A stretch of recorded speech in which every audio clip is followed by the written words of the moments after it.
জামায়াতের secretary general গোলাম পারভেজ আপনি বলেছেন, একটু করে তুলবার চেষ্টা করেছেন যে গতকালকে যে বুদ্ধিজীবী দিবস গেল সেখানে মিয়া গোলাম পারভেজ বলেছেন বুদ্ধিজীবী হত্যাকাণ্ড ছিল ভারতীয় সেনাবাহিনী ও গোয়েন্দাদের একটি সুপরিকল্পিত ষড়যন্ত্রের অংশ। ভারত এই দেশকে ভালোবেসে দেশের জনগণের কল্যাণে স্বাধীনতার জন্য সাহায্য করেনি বলেও মন্তব্য করেন তিনি। তাহলে এতদিন স্বাধীনতার 54 বছরে আমরা এত জেনে এসেছি এই বুদ্ধিজীবী হত্যার সাথে জড়িত পাকিস্তান হানাদার বাহিনীর সাথে এই দেশের দোসর রাজাকার আলবদর আল শাম ছিল। এখন মিয়া গোলাম পরোয়ার তার বক্তব্য একটু ভিন্ন দেখা যাচ্ছে, বিষয়টা কি আসলে? দেখেন, as far as I remember,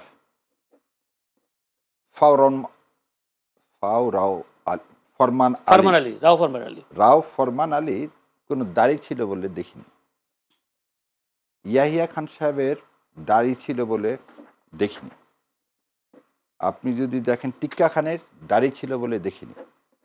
ওই প্রসঙ্গে আবার আসতেছি, সায়ের ভাই একটা ভিডিও করছে, আপলোড করছে, সেখানে এক আলবদর বাহিনীর সাথে কথা বলছে যে সেও ক্লিন শেভ।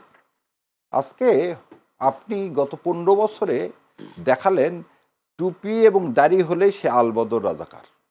যদি আপনার এই কনসেপ্টটা নিয়ে নিই, আর আপনার প্রশ্নের তাহলে প্রথম কথা হলো টুপি এবং দাড়ি এটা একটা কাল্পনিক মিথ, একটা ইউটোপিয়া, যা আসলে যাদেরকে আপনি আলবদর রাজাকার বলতেছেন তারা না। এবার দ্বিতীয় একটা জিনিস বলি, মুক্তিযুদ্ধ চারু মজুমদার বইটা লিখছেন নেসার আহমেদ। নেসার আহমেদ তার বইয়ে বলতেছেন যে দেখেন আমাদেরকে 16ই ডিসেম্বর বাংলাদেশকে একবারে সব জায়গায় এলাকা স্বাধীন হয়েছে না, স্বাধীন হওয়া শুরু হয়ে গেছে, কিন্তু অক্টোবর থেকে বিভিন্ন জায়গায় সেগমেন্ট করে স্বাধীন হওয়া শুরু হয়েছে। এবং আপনি একটা জিনিস দেখবেন যে কখনো ওই পাকিস্তান বাহিনী এই 30,000 সৈন্য সারা বাংলাদেশের সমস্ত জায়গা কভার করেছিল এটা না। তাহলে আপনি এপ্রিল মাসে বৈদ্যনাথ তলায় আপনি যে বিএসএফ নিয়ে এসে যে শপথ নিলেন, তাহলে তো আপনি সেটা পারতেন না। তাহলে 16ই ডিসেম্বরের আগে যেসব অঞ্চল স্বাধীন হয়ে গেল সেসব অঞ্চলে তাহলে আলবদররা কোথায় গেল? এই জন্যে এই বইটার কথা বললাম। এই বইটা বলতেছে 14 তারিখে ঢাকা শহরেও কোনো কে ছিল না, কোন আলবদর রাজাকার কিছু ছিল না। এবং আরেকটা জিনিস আপনাকে বলি, আপনারা হয়তো সবাই জানেন ববিতা কে ছিল। ববিতা হচ্ছে জহির রায়হান সাহেবের শালী। ববিতা আনন্দ ভুবন পত্রিকায় 1997 সালে 16ই মার্চ একটা সাক্ষাৎকার দিলেন। সাক্ষাৎকারে একটু অংশ খালি পড়ে শোনাই। জহির ভাই বাসায় কাউকে কিছু না বলে মিরপুর গেলেন, তার সাথে ছিল একজন ভারতীয় ব্রিগেডিয়ার। সেই ব্রিগেডিয়ার রাতে আমাদের বাসায় ডিনার করার কথা ছিল। সন্ধ্যার সময় ব্রিগেডিয়ার সাহেব আমাদের গ্যান্ডেরের বাসায় ফোন করে বললেন ডিনার খাওয়া হবে না, কেননা জহির রায়হানকে খুঁজে পাওয়া যাচ্ছে না, বলে তিনি ফোন কেটে দিলেন। ববিতা তো জীবিত, ববিতা জীবিত। আচ্ছা, সুমিতা দেবী, ঘটনাটা তো 72 30 জানুয়ারি, আমি বল 14ই ডিসেম্বর কথা তো বাদ দিলাম, তখনও আপনার কথা। আমি একটু আগে যখন বললাম হাদির কথা, যে আজকে আমাদেরকে দেখেন, আমি প্রথম টক শোয়ে গেছিলাম না, আমি যে শাহরিয়ার ভাই আমি একটা বলি, রাজাকার আলবদর আল শামসা কি তাহলে এই হত্যার সাথে জড়িত ছিল না? এটাই কি বলতে আমি বলতে চাই যে শেখ মুজিবুর রহমানকে ওই জন্য বললাম যে দুইটা অংশ পড়ে শোনায়, তাহলে আপনারা নিজেরাই বলবেন যে কেন আমি বলতেছি যে এই কাজগুলো করছে ভারত। এখানে পাকিস্তানের এর সাথে জড়িত হওয়ার কোনো কারণ ছিল না। এবং এইখানে ওই নীলিমা ইব্রাহিম শেখ সাহেবকে বলতেছে, নীলিমা ইব্রাহিম কয়েকজন শেখ মুজিবকে পিরাপিরি করেছিল বুদ্ধিজীবীদের জন্য আলাদা স্মৃতিসৌধ নির্মাণের জন্য। বিরক্ত হয়ে শেখ সাহেব বললেন, আপা এত বেশি মিনার বানালে ওই সব পিলারে গরু বেঁধে রাখা হবে। উনি বলতেছে নীলিমা ইব্রাহিমরা যে বুদ্ধিজীবীরা যারা মারা গেছে তাদের জন্য পিলার করেন, আর শেখ সাহেব বিরক্ত হয়ে বলতেছে এত পিলার করেন না, ওখানে গরু বেঁধে রাখা হবে। তাহলে শেখ সাহেব যদি জানতোই, আজকে তার মানে জন্ম শতবার্ষিকী অনুযায়ী হাজার হাজার কোটি টাকা আপনি খরচ করলেন, আজকে যদি আমার, তাহলে আপনি 72 থেকে 75 কোলাবরেটর একে সবার বিচার করলেন, আপনি ইনকোয়ারি রিপোর্টটা কেন প্রকাশ করতে দিলেন না যে বুদ্ধিজীবীদেরকে কারা হত্যা করছে? গত 17 বছরে শেখ হাসিনা কেন এইটা বের করলেন না? জান আপনি, আর শহীদুল্লাহ কায়সার ছেলে কি বলছে যে আমার বাবাকে পাকিস্তানিরা হত্যা করেনি, বলছে তো। শমী কায়সার তো বলেনি। না, আমার শমী কায়সার কি দুই ভাই বোনের মধ্যে তো বাটোয়ারা মামলা সবসময় হয় ভাই বোনের জমি জমার মধ্যে। শমী কায়সার এমপি হতে পারছে ওই জন্য বলেনি, আর একজন হয়তো সৎ সেজন্য এমপি হয়নি। আপনাকে যে কথাটা হাদির ভাইয়ের কাছ থেকে নিয়ে আসলাম, আমরা যে কথাটা তো আপনাকে বলতে, জাহিদ ভাই একদিন বলছিল ইসলামী বিদ্বেষী কথা বললে আমাদের জীবন কি হয়ে যায়, বিপন্ন হয়ে যায়। আমি বলে দিচ্ছি, জাহিদ ভাইয়ের টকশো সারাদিনে 4-5টা করে বেড়াচ্ছে, তাদের জীবন কোথাও বিপন্ন হয়নি। বিপন্ন হচ্ছে ভারতীয় আধিপত্যবাদের বিরুদ্ধে কথা বললে আমাদের জীবন বিপন্ন হচ্ছে।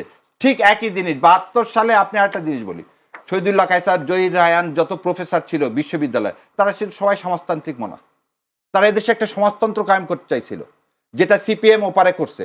সেই সমাজতন্ত্র কায়েম করতে চাইছিল, সেটা ইন্দিরা গান্ধী কখনোই করতে দিতে চায়নি।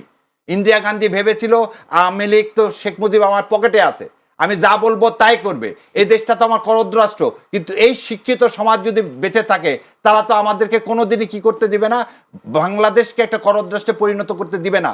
সেই থিম থেকেই তারা সেদিন এই বুদ্ধিজীবীদেরকে হত্যা করছে। এবং আমি আপনাকে, আপনার মাধ্যমে সমস্ত মানুষকে বলি, নির্মল সেনের আমার জবানবন্দি বইটা পড়েন। সেখানে নির্মল সেন বলতেছে এই হত্যাকাণ্ডের সহিত ভারত জড়িত। মেজর জলিল কি অপরাধ করছিল, একটা সেক্টর কমান্ডার, তাকে কেন আপনি অ্যারেস্ট করে রাখলেন 71 সালের ডিসেম্বর মাসে? তাকে কেন আপনি অ্যারেস্ট করে রাখলেন? ভারত কেন অ্যারেস্ট করলো? সো আজকে যেটা সেক্রেটারি জেনারেল বাংলাদেশ জামাত ইসলাম, সত্য এখন বের হয়ে আসতেছে। সেই সত্যটা কি, ভারতের বিপক্ষে কথা বললেই সবাই ভাবতেছে আমরা মুক্তিযুদ্ধের বিরুদ্ধে কথা বলছি। না, মুক্তিযুদ্ধ আমাদের সম্মানিত জায়গায়, কিন্তু প্রকৃত সত্যটা জানতে হবে আমাদেরকে। আজকে আমার বুদ্ধিজীবীদেরকে হত্যা করছে ভারত, কি কারণে হত্যা করছে? যে একই কারণে আজকে হাদিকে হত্যা করা চেষ্টা করা হচ্ছে। এস এম শাহরিয়ার, এটাও তো মানুষ বলছে যে জামায়াত মুক্তিযুদ্ধের বিরোধী ছিল, এখন সুযোগ পেয়েছে মুক্তিযুদ্ধের বিরুদ্ধে, তারা আবার সোচ্চার হয়েছে, বিষয়টা এমনও তো আসছে কথাগুলো। আপনাকে একটা জিনিস বলে দিই, এটা নিয়ে আসছি। জনাব শফিক আহমেদ আইনমন্ত্রী ছিলেন, শফিক আহমেদ সাহেবকে চেনেন, তার ওয়াইফ ছাত্র ইউনিয়ন করতো। উনি আওয়ামী লীগের সময় 96 সালে আইনমন্ত্রী হলেন। উনি কি বলতেছেন দেখেন, আওয়ামী লীগের 33 জনকে 71 সালে বহিষ্কার করা হলো কি কারণে? তারা পাকিস্তানের প্রতি আনুগত্য প্রকাশ করেছেন। আর রাও ফরমান আলী বলতেছেন কি 88 জন টিক্কা খান সরকারের সাথে আনুগত্য স্বীকার করে সরাসরি স্বাধীনতার বিরুদ্ধে অবস্থান নিছেন। আচ্ছা, শেষ হয়তো কোনো এমপি জামাতের ছিল না, আছেন 14 জনের মধ্যে 5 জন মুসলিম লীগের, 3 জন আওয়ামী লীগের, ওবায়দুল মজুমদার, শামসুল হক, অংশান প্রু চৌধুরী। আর জামাত ইসলামের দেখেন এম ইউসুফ সাহেব, তখন করতে হচ্ছে পাকিস্তান ডেমোক্রেটিক পার্টি, পরে জামাত ইসলাম আছে আব্বাস আলী খান। আপনি কিভাবে বলতেছেন? এই যে আমরা যে ন্যারেটিভটা, মিথ্যা ন্যারেটিভ তৈরি করতে চাচ্ছি, কেন আপনি কেন ইসলামকে কনস্টিটিউশন থেকে বাদ দিয়ে ধর্ম নিরপেক্ষতার সমাজতন্ত্রে নিয়ে আসলেন? সেটা তো আপনার এলএফতে ছিল না।